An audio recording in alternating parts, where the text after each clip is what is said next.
Olá, seja bem-vindo a mais um estudo bíblico. Eu sou o Gunter, sou seminarista na Igreja Presbiteriana da Freguesia do Ó, que você pode conhecer melhor aqui no link que está na descrição desse vídeo. Nós daremos continuidade à nossa série de estudos sobre a oração do Senhor, em que nós estamos estudando a oração do Pai Nosso, parte a parte, petição a petição, e observando como que ela deve moldar tanto a nossa vida de oração, como a nossa vida cristã de um modo geral. Hoje nós daremos continuidade ao nosso estudo observando o complemento à terceira petição que trabalhamos no estudo anterior. E para começarmos o estudo, eu quero ler o texto novamente com vocês. O trecho que iremos estudar hoje é esse que está destacado em amarelo, e o texto está em Mateus 6, do 9 ao 13, que nos diz o seguinte: Portanto, vós orareis assim: Pai nosso que estás nos céus, santificado seja o teu nome. Venha o teu reino, faça-se a tua vontade, assim na terra como no céu. O pão nosso de cada dia dá-nos hoje, e perdoa-nos as nossas dívidas, assim como nós temos perdoado aos nossos devedores. E não nos deixes cair em tentação, mas livra-nos do mal, pois teu é o reino, o poder e a glória para sempre. Amém. E com o estudo de hoje, nós iremos concluir a primeira parte da oração do Pai Nosso, que trata das petições que nós fazemos com relação ao próprio Deus a quem nós oramos. Eu quero colocar esse esquema aqui que talvez ajude você a compreender o que nós já vimos até agora. Jesus, no começo da oração, com a introdução dela, ele nos mostra o lugar da oração na nossa vida, deve ser algo constante, algo que nos coloca em relacionamento sincero e concreto com Deus e também um relacionamento baseado no próprio caráter de Deus, porque a oração do Pai Nosso começa reconhecendo que nosso Deus é o nosso Pai e também aquele que está no céu. Sendo assim, nós podemos pedir coisas para Ele, porque Ele tem interesse em nos ouvir e Ele tem um relacionamento conosco, mas também aquele que tem poder para realizar e concretizar tudo aquilo que Ele ordena que nós peçamos a Ele em oração. E o que as três primeiras petições nos ensinam? A primeira petição pede que o nome de Deus seja santificado. Nós vimos que isso significa o reconhecimento de quem Deus é, o desejo de glorificá-lo e que outras pessoas glorifiquem a Deus também, seja com a vida, seja com os lábios. A segunda petição, nós pedimos que o reino de Deus seja manifesto. Ele é aquele Deus que está nos céus, nós pedimos que esse céu ele venha a ser expandido, algo que vai aparecer muito aqui no nosso estudo de hoje. Mas ele, como rei, na segunda petição, nós, como súditos desse reino, na verdade, pedimos que ele expanda esse reino, que esse reino que funciona tão bem no céu seja manifestado na terra. E da terceira petição, hoje nós veremos a continuidade dela, nós pedimos que a vontade de Deus seja realizada. E na semana passada nós vimos que a vontade de Deus é uma só e que ela pode ser estudada em duas partes. A primeira, olhando a vontade de Deus revelada, aquela que está na Bíblia, que pode ser obedecida ou não, dependendo do nosso coração. E também tem aquela vontade de Deus que é inquestionável, aquela que sempre vai se concretizar, que é o plano de Deus para a história. Hoje nós veremos o complemento à terceira petição, quando nós falamos que a vontade de Deus seja feita na terra do mesmo jeito que ela é feita no céu. Então, nosso objetivo hoje é mostrar esse qualificativo da terceira petição e dessa forma encerrar essa primeira parte com as petições relacionadas ao próprio ser de Deus e à obra de Deus. Vamos começar então nosso estudo só recapitulando algumas coisas e logo iremos para a continuação. A primeira coisa que você tem que lembrar muito bem para poder compreender o que veremos hoje é que o nosso Deus é soberano sobre tudo e todos. A gente tem que rejeitar aquela ideia popular de Facebook, de imagens de WhatsApp, de correntes que mandam por aí, de Deus estar em uma disputa com o diabo, de braço de ferro, em que está 50-50, em que Deus e o diabo estão em um combate eterno para ver quem que terá o domínio e o poder sobre a humanidade e o cosmos. Isso é uma tremenda bobagem, porque o nosso Deus é infinitamente poderoso, infinitamente santo, infinitamente poderoso para realizar tudo aquilo que ele deseja. Não há nada que possa fazer frente à vontade de Deus nesse sentido. Não há nada que possa falar para Deus assim: Deus, a sua vontade não vai se concretizar, você não manda aqui. Os homens podem até tentar fazer isso, o diabo até pode tentar fazer isso, mas em última instância, a vontade de Deus sempre é concretizada na realidade. Tudo aquilo que Deus deseja, tudo aquilo que Deus planeja, irá se concretizar, o homem e o diabo querendo ou não, porque ele é soberano. O que acontece é que nessa dinâmica da vontade de Deus no tempo, as ordens de Deus, as vontades reveladas de Deus podem ser desobedecidas. Pense, por exemplo, nas leis de trânsito que nós conhecemos aqui, né? Nós temos algumas multas, temos algumas penalidades, a lei está lá, mas o obedecer ou não, isso acontece no dia a dia por conta da nossa obediência ou não àquela lei, nosso respeito ou não àquela lei, a nossa capacidade de obedecer ou não àquela lei. Dependendo de vários fatores, aquela lei explícita, aquele poste, aquela placa, pode ser obedecido ou não. Nesse sentido, nós podemos comparar essa ideia das leis de trânsito com essa vontade revelada de Deus. Ela está lá para que quem quiser possa obedecer, ou quem não quiser também pode desobedecer. Nesse sentido, sim, o homem e o diabo podem ser rebeldes à vontade de Deus. Porém, existe aquele sentido que nós falamos semana passada, em que aquele plano geral de Deus para a história, tudo aquilo que ele determina que vai acontecer, de fato acontecerá um dia. Então, nós não podemos confundir as coisas. Existem coisas que Deus fala para nós que ele deseja que o homem e o diabo vão contra. Mas existem coisas que Deus deseja e que homem e diabo nem nada pode ir contra, porque Deus já determinou que será daquele jeito, e são coisas que vão acontecer, querendo ou não, mas elas vão acontecer para a glória de Deus. Lembrando disso, então nós vamos olhar agora qual seria esse complemento à terceira petição, porque se nós devemos desejar que a vontade de Deus seja feita, como isso deve ser desejado por nós? Como que isso deve ser manifesto na realidade em que nós vivemos? E a resposta da oração do Pai Nosso é que nós devemos desejar essa vontade ser feita no mundo do mesmo jeito que ela é feita no céu. E para começar então nossa conversa sobre esse complemento à terceira petição, eu quero falar rapidamente com você sobre o céu. Por que rapidamente, não extensivamente? Porque a Bíblia é um tanto misteriosa, uma certa dose de mistério na linguagem utilizada no céu. Até mesmo se você olhar o livro de Apocalipse, é um livro bem difícil de se interpretar, não é que não dê, mas é um livro bem complicado, tem várias possibilidades de interpretação em várias escolas de pensamento. As linguagens utilizadas para o céu muitas são metafóricas, então tem muita coisa que a gente não pode especular demais, porque senão a gente pode cair no erro de inventar teologia onde o texto não nos dá base para isso. Porém, vamos trabalhar com o básico, e o básico já é maravilhoso o suficiente. Quando nós pensamos no céu, você tem que pensar além disso que está nessa imagem aqui da tela. O céu não é essa realidade que nós vemos com os gases que existem no céu, as nuvens, os pássaros e os aviões. O céu é muito mais do que isso. O céu na Escritura é uma realidade, uma dimensão espiritual onde Deus habita. Então, se você pegar, como algumas crianças pensam, um avião e subir, subir, subir, um foguete, ir, você não encontrará o céu como revelado na Bíblia. Porque esse céu é uma outra realidade espiritual. É um lugar em que mortal nenhum pode entrar se não for transformado e aceito pelo próprio Deus. É um lugar inacessível se o próprio dono de lá não te chamar para entrar. E esse céu é o céu onde Deus habita. É claro que ele habita em todo lugar, ele é onipresente, mas ali é um local especial de sua habitação. E além de Deus, lá também habitam os anjos bons, aqueles que não pecaram e se rebelaram junto com Satanás, que foram expulsos do céu logo no princípio. E também habitam lá no céu os santos que já se foram. E aqui um detalhe que é importante explicar. Quando eu me refiro a santos, estou me referindo aos santos que recebem certa devoção na Igreja Católica. Estou me referindo aos santos, aos crentes que já faleceram. E essa é a linguagem bíblica. Eles são santos mesmo, no sentido de que eles foram salvos pelo Senhor, santificados pelo Senhor, e agora estão na presença de Deus, esperando a ressurreição final. Então, o que é o céu em poucas palavras? É uma dimensão onde Deus habita com seus anjos e com seus santos. E por que o céu é referência nesse qualificativo da terceira petição? É porque lá no céu, e aqui nós pensamos no céu que existe nesse exato instante, nesse céu que existe agora, não existe questionamento, porque lá nós vamos amar aquilo que Deus ama. Os anjos que não pecaram são preservados pelo próprio Deus para não pecarem novamente. São aquelas dúvidas que às vezes a gente tem na nossa cabeça quando a gente lê os textos do Antigo Testamento, especificamente, o livro de Jó, ou quando olhamos a rebelião dos anjos em Apocalipse 12. Alguns de nós pensam assim: e se algum anjo hoje se rebelar?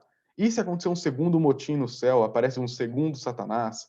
E aí, como é que as coisas ficam? Na verdade, isso não tem como acontecer, porque Deus preserva os seus anjos que não se rebelaram. Deus preserva eles na santidade que eles já têm por serem anjos. Mas aqueles que pecaram contra o Senhor foram expulsos do céu logo no princípio, conjuntamente com Satanás, o seu líder. E além disso, os santos que já estão no céu, a alma, a parte imaterial do ser humano, daqueles que já morreram, que está com o Senhor no céu, essas almas também são preservadas, lá não há pecado. Por quê? Depois que nós morremos, Deus nos aperfeiçoou de tal maneira que agora só falta a redenção final, quando Deus vai restaurar o nosso corpo e nos unir novamente com a nossa alma, que é a ressurreição. Então tudo será perfeito e maravilhoso. mas até lá a nossa alma que está com o Senhor, ela ficará num estado de preservação, no estado de santidade que só existe depois da nossa morte, porque lá não há pecado, no céu não pode entrar pecado, então nós somos aperfeiçoados de uma maneira que nós podemos viver lá com Deus. Dessa forma, nem os anjos que estão lá, nem aqueles santos que já morreram que estão lá, questionam a vontade de Deus. Não é porque o céu é uma ditadura, mas é porque lá nós vamos amar aquilo que Deus ama. Nós vamos desejar aquilo que Deus deseja, porque o nosso coração vai ser perfeitamente conformado àquilo que ele pode ser semelhante ao coração de Deus. Não é que nós vamos tornar Deus, não é que nós vamos tornar semideus ou algo parecido, mas é que lá, nosso coração que vive naquela luta constante entre obedecer e desobedecer, vai se render perfeitamente e com alegria a esse Deus soberano. Além disso, no céu também não há desobediência à vontade de Deus, porque lá não há pecado. Então, quando nós pensamos no céu, em poucas palavras aqui, pense nisso. É uma realidade que existe, tá? Não é coisa, é jeito de falar. Não, existe mesmo esse lugar. Esse lugar é uma realidade espiritual onde Deus habita com os anjos e com os santos que já se foram. E lá tudo coopera, tudo anda de acordo, tudo anda com alegria, de acordo com a vontade do Senhor, seja em obediência, seja em desejo, seja em aspirações do coração. Tudo que acontece no céu é de acordo com o coração de Deus, de acordo com a vontade perfeita de Deus, e lá só há essa harmonia. Sabendo disso, Jesus nos instrui, e ele sabia do céu melhor do que todo mundo. Ele fala que nós devemos orar para que a vontade de Deus na terra seja executada da mesma maneira que ela é executada ali no céu. Mas como que é a terra? Diferente do céu, aqui na terra, por conta do nosso pecado, da ação de Satanás e por tudo que acontece, a vontade revelada de Deus, lembra daquela ideia das placas de trânsito? A lei de Deus, a palavra de Deus, muitas vezes não é obedecida. O plano de Deus para a história vai se concretizar. Fique tranquilo com relação a isso. Porém, a Bíblia, a palavra de Deus, não é honrada nem pelos homens, nem pelos anjos caídos. Aqui nesse mundo, o que impera aos nossos olhos, não o que acontece de verdade, é a vontade do homem, é a vontade da carne, é a vontade de Satanás. Quando nós olhamos para esse mundo, olhamos para aqueles que são descrentes, e até mesmo para os crentes, muitas vezes podemos nos decepcionar, porque vemos pessoas, vemos criaturas, podemos olhar para a história e perceber que muitas e muitas vezes o homem andou em caminhos tortuosos, em caminhos desobedientes à vontade revelada de Deus. Por quê? Porque aqui na terra nós seguimos nossos próprios desejos. Se no céu nós vamos desejar aquilo que Deus deseja, aqui na terra a gente não faz isso. A gente procura aquilo que nos agrada, aquilo que nos dá prazer. Nós desejamos aquilo que não convém. Deus nos coloca princípios na sua palavra do que é melhor para a nossa vida. Não porque ele quer nos tornar monges que passam fomes e privações, mas porque ele quer que nós vivamos de acordo com a sua vontade, ele quer o nosso bem. Porém, mesmo sabendo que ele quer o nosso bem, nós que somos crentes, ainda assim buscamos em alguns momentos da nossa vida aquilo que agrada o nosso coração e que sabemos que não é verdade. Nós abusamos da comida, abusamos da bebida, abusamos dos prazeres, abusamos do sono, que é uma bênção de Deus, abusamos de tudo aquilo que Deus colocou na nossa mão, coisas lícitas e ilícitas. E tudo isso desagrada ao Senhor. Além disso, nós buscamos a nossa própria glória. Se no céu há louvor eterno ao nosso Rei, aqui nessa terra há louvor eterno ao nosso próprio ego. Nós não queremos ficar por baixo em nenhuma situação. Nós nunca queremos sair em desvantagem em nenhuma relação que estabelecemos, seja com pessoas ou seja com o próprio Deus. Nós sempre queremos sair por cima em tudo. Nós sempre queremos que o nosso nome seja glorificado. Nós sempre queremos ter a última palavra. Todos nós sempre queremos ganhar a discussão. Seja você ficando quieto para não discutir mais, e aí você sai tranquilo, isento de receber algum dano na conversa, ou falando um pouco mais alto e um pouco mais áspero e ganhando a conversa no grito. Nós sempre queremos a nossa glória sendo feita, o nosso nome sendo reconhecido, os nossos méritos sendo louvados e aplaudidos por todos aqueles ao nosso redor. Mas não é isso que nós devemos buscar. Nós devemos buscar a glória de Deus. Nós não merecemos nada. E toda vez que nós buscamos algo para nós estamos deixando de dar glória àquele que realmente merece. E também nós lutamos por coisas que nós não deveríamos. Lutamos pelo nosso nome, lutamos pelo nosso time de futebol, lutamos por nossa preferência política, ainda mais agora em época de eleição, tanta gente brigando por coisas tão triviais. Nós não deveríamos brigar por isso. Nós deveríamos brigar e lutar em oração por aquilo que é realmente digno de luta, que é o reino de Deus. Se nós empenhássemos mesma força, o mesmo desejo do nosso coração por aquilo que nós buscamos hoje para o reino de Deus, imagina como que não ia estar a igreja hoje. Imagina o avanço que nós não teríamos hoje se nós parássemos de buscar o nosso próprio interesse, nosso próprio umbigo e buscássemos a glória do Senhor. Por isso, nós devemos orar que a vontade de Deus na terra seja executada da mesma maneira que ela é executada no céu. Nós devemos orar incessantemente para que as pessoas que vivem nesse mundo, incluindo nós mesmos, o povo de Deus, vivamos da mesma maneira que os anjos e os santos que estão com o Senhor vivem no céu. Nós devemos orar por uma obediência sincera, por uma maturidade espiritual. E é isso que eu coloco aqui nessa última parte, que é um resumo do que nós devemos fazer com relação a isso. A nossa oração, a nossa vida deve conter esse desejo sincero de ver na terra aquilo que acontece no céu. Então, em primeiro lugar, nós devemos orar. Nós já vimos nos primeiros estudos que a oração do Pai Nosso serve de modelo para nossas orações. Então, como que essa parte da terceira petição, né, a parte da petição, que a sua vontade seja feita na terra como é feita no céu, como que essa parte se aplica à nossa vida de oração?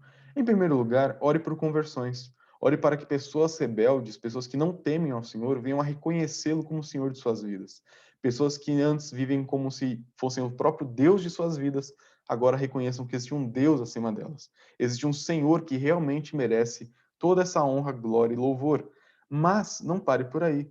Ore para que essas pessoas convertidas, incluindo você, que já foi convertido, se é o seu caso, desenvolvam maturidade cristã.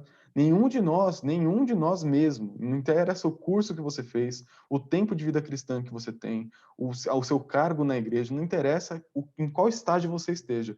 Todos nós cristãos precisamos desenvolver maturidade cristã. Todos nós sempre temos algo para aprender. Todos nós temos vários passos ainda para caminhar. Nós devemos orar primeiro para que pessoas que não conhecem a Deus se convertam e reconheçam esse Deus, para que depois todos nós juntos, todos nós, povo de Deus, venhamos a crescer em maturidade cristã. Porque até mesmo aquele crente com maior número de vida cristã, o maior número de anos de vida cristã, o maior tempo de piedade, o maior tempo de conhecimento, o maior conhecimento bíblico, o maior tempo de serviço cristão, ainda tem questões da sua vida que precisa amadurecer. Nenhum de nós chegou no final da corrida. Nós só podemos falar que nós combatemos o bom combate, guardamos a fé somente no último dia, quando Deus nos chamar. Até lá, a gente sempre tem mais coisa para fazer. Até lá tem um monte de tarefas a ser realizado, um monte de pecadinhos, ervas daninhas do nosso coração para serem arrancadas. E até lá nós devemos orar para que Deus nos dê maturidade cristã, para que nós venhamos a nos tornar pessoas obedientes à lei de Deus. Nós venhamos a reconhecer os seus mandamentos e viver de acordo com eles, não para merecer o céu, mas porque Deus já graciosamente nos chamou para ele. Se eu vou morar lá, eu quero já viver de acordo com as leis de lá, aqui e agora. E além disso, nós devemos viver em obediência e reverência a esse Deus e também com esperança. Porque um dia esse céu que nós oramos que é o espelho do que deve ser na terra, um dia esse céu que já existe vai descer para essa terra aqui. E essa terra e esse céu serão agora uma única coisa. E aqui é só um detalhe para você não ficar um pouco confuso com o que eu acabei de dizer. Um dia o céu vai acabar. Um dia não vai existir mais aquele céu que nós oramos aqui na oração do Pai Nosso. Ele vai acabar, porque um dia ele vai se fundir com essa terra e essa terra se tornará uma nova terra, na linguagem do Apocalipse. E essa nova terra onde habita a justiça, onde não há mais dor, pranto, nem nada mais de mal, essa terra será a fundição perfeita do céu e da terra, a resposta perfeita dessa parte da oração do Pai Nosso. Se hoje nós oramos para que a vontade de Deus seja feita na terra do mesmo jeito que ela é feita no céu, nós podemos ter a esperança e a certeza de que um dia essa oração vai ser respondida perfeitamente, porque um dia o céu vai descer até a terra. Essa terra será totalmente transformada e ela será o novo céu e a nova terra, onde nós habitaremos perfeitamente e eternamente junto com o nosso Deus. Por isso, não desanime. Se você tem dificuldade de viver sua vida cristã, desenvolver essa maturidade cristã, se você vê o pecado se alastrando no mundo mais e mais, não desanime. Um dia, Deus já falou que isso vai acontecer perfeitamente. Um dia, Ele já prometeu para a gente que Ele vai fazer o céu descer na terra e vai transformar todas as coisas. Por isso, ore, ore, ore e ore sem desistir, porque Ele já prometeu que vai cumprir a resposta dessa oração perfeitamente, de um jeito que nenhum de nós pode concretizar nesse mundo, a não ser o próprio Deus encarnado. E eu quero terminar com três aplicações para a nossa vida. Em primeiro lugar, a oração do Senhor nos ensina a desejar ver nessa terra aspectos do céu, como obediência, louvor e contentamento, coisas que existem já no céu. Como que nós cristãos, como que você tem vivido à luz desse ensino? Será que você ora para que a vontade de Deus nessa terra seja feita como no céu, mas você vive como se esse aqui fosse o reininho particular? Nós precisamos repensar isso, porque se eu oro para que a vontade de Deus nessa terra seja feita como é no céu, isso deve começar em mim. Eu, como cristão, devo começar na minha própria vida a buscar viver de acordo com a vida dos anjos, a vida dos santos que já está no céu, viver uma vida de obediência, uma vida de louvor, uma vida de dedicação ao nosso Deus. Porém, nós sabemos que por conta própria nós não conseguimos fazer isso. Por isso, precisamos pedir que Deus nos conforme e reoriente o nosso coração para desejar aquilo que Ele deseja e rejeitar aquilo que Ele rejeita. Você sozinho, por mais que você se esforce, não vai conseguir ser um crente maduro. Você precisa se esforçar, sim, mas depender do poder de Deus, do poder do Espírito Santo que atua na sua vida para te transformar dia a dia mais parecido com Jesus, mais parecido com aquilo que Deus deseja que você seja um dia. E por último, nós precisamos confiar na promessa dele de que um dia essa oração será respondida plenamente. Quando você pensar em desistir de orar, quando o mal que há nesse mundo, esses causos, conflitos, as brigas por política, religião, prazeres e pecados te atormentar e você pensar em desistir de orar por isso, lembre-se, Deus já prometeu que um dia ele vai responder essa pedacinho da oração do Pai Nosso de maneira mais perfeita do que nós podemos imaginar. Ele vai fazer o céu descer à terra, transformar tudo, e então não haverá mais nada que desagrada ao nosso Deus. Espero que esse pedaço da oração do Senhor, esse pedaço tão curtinho, seja transformador na sua vida, assim como tem sido na minha. Que Deus te abençoe no estudo da palavra. Caso você tenha alguma dúvida sobre algo que eu disse, na sua leitura bíblica, alguma passagem que não ficou muito clara, alguma questão que eu possa te ajudar, escreva aqui nos comentários que eu terei alegria em te responder assim que eu puder. Espero que você tenha sido abençoado por essa palavra, que Deus te guarde debaixo da sua poderosa mão e tenha esperança. Um dia o céu vai descer aqui para a terra. Que Deus te abençoe e nos vemos na próxima semana com a próxima parte do nosso estudo, em que nós começaremos a estudar as petições relacionadas à nossa vivência aqui nesse mundo com o próximo. Que Deus te abençoe e te guarde.